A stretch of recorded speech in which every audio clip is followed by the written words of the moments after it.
my wireless? Yes. Thanks. Got it? I talk with my hands, so to hold a microphone, somebody might get hurt. I wanted to highlight some of the details of what actually I do on a daily and weekly basis. It's good to kind of, as we adjust and adapt our staff and the needs of the congregation, I think it's good to all give a sense of what the pastoral leadership does. First of all, a big strength of Covenant is to offer funerals in the time of care for families who are in need and experiencing loss. Covenant last year presided over 17 funerals with lunch in the basement. Depending on the circumstances, it varies in how much time pastorally is brought when the person is passing and care after the person has passed. And the preparing of the funeral service takes about 10 hours of time, prep time, with meeting with the family, compiling the service and the bulletins, and actually doing the service. So 17 funerals, that equates about 1.5 funerals per month, so every third week or so.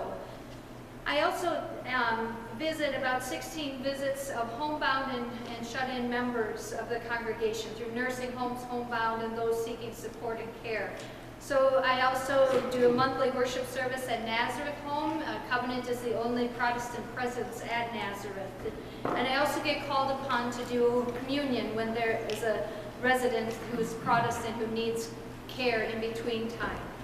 I also do community funeral services. Word has gotten out through Kress and Gunderson that I will do funerals for non-members, so they've been taking advantage of that, and I've been welcoming that because it's a way Covenant can be present and offering a great care to families in our community who are unchurched.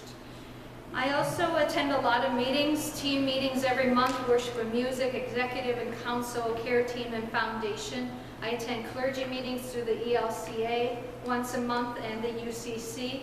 I also attend a women's clergy gathering twice a month and a Stoughton clergy meeting once a month. I'm also the president of the Stoughton Wellness Coalition, which meets monthly, and I meet with individuals to discuss needs of the community. I meet with school psychologists, I meet with the principals of our elementary schools, and I meet with administrators from the school districts. I meet with Cindy Thompson, who is the director of START.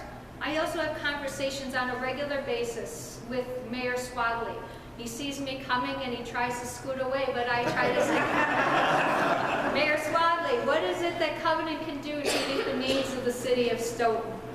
I also have conversations with Laura Trotter, who is the chair of the chamber, and also the librarians in our community. Also many meetings to discuss worship planning, baptisms, and property needs. As a way of staffing in the office, Mary and Carol are doing fine work in the office. Carol monitors the financial membership records on her end. And Mary also does a conglomerate of other things. One of her passions this year was to create an IT task force in which the Microsoft program was updated for all of church software. File conversions are now on the cloud to ensure safety of our data and record-keeping backup. The website is more functionality-wise. It's appropriate. We communicate through Facebook. We've updated policies and processes for building use and communication. And on the last page of the packet, you will see that there is a building use statistic. And it shows just how many hours and how many days and organizations use our church building on a daily basis. Mary calculated that all to really be a community center for this building. Also, we've added the email blast on a weekly basis to enhance communication, and we streamline bulletin formatting as well. We also work collaboratively with Mike, our custodian, to do all that building setup and tear down, and working with property team to keep this building fine functioning as it is. Also work with worship and music for worship planning. We had 127 services here at Covenant last year. 30 of those were in Lent alone, so that takes a lot of cooperation among the musicians and worship leaders. Time is spent in liturgy, selection, hymn choosing, bulletin editing, sermon writing, and researching. And once the bulletins are formatted, they are sent out to worship leaders. And thank you to all of you who help in any way in leading worship. All these volunteers are listed on the Worship and Music report, and it's a whole list of them to make worship possible. So thank you. Lastly, in the way of Christian education. From October on, I have been taking on the 9th grade class and teaching the 9th graders. As I have taught and as I have worked with the Christian education team, adjustments had to be made for new programming. It has been a difficult and challenging year. I will be honest. It's been a hard adjustment, and families were unhappy. We have had a lot of learnings from this last year. What I have learned is that we needed to create and stabilize a base in the programming of Christian education. I also learned to ask for input and to allow the young families to create this base, a foundation for how we move forward. We didn't do that enough when we brought Carrie on board and when we started building a new program in the confirmation. We realized it's like the Jenga. We had pulled from the base and put it on top and just trying to build on something, and it didn't have its appropriate base because we didn't ask the right questions. Therefore, we've had some shuffle and some rumble.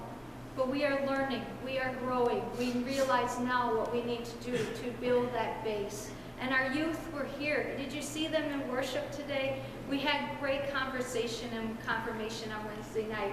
I was completely honest with them. They could share their unrest and feelings of vulnerability. That is what we need to build and to grow and be strong in the vitality for our future. And unfortunately, we have to learn sometimes the hard way. We are moving forward, being greater at communicating and shaping and renewing a program. We're trying to align the program with the interests and goals of our young people and their hearts and their passions and their faith. I think we will succeed.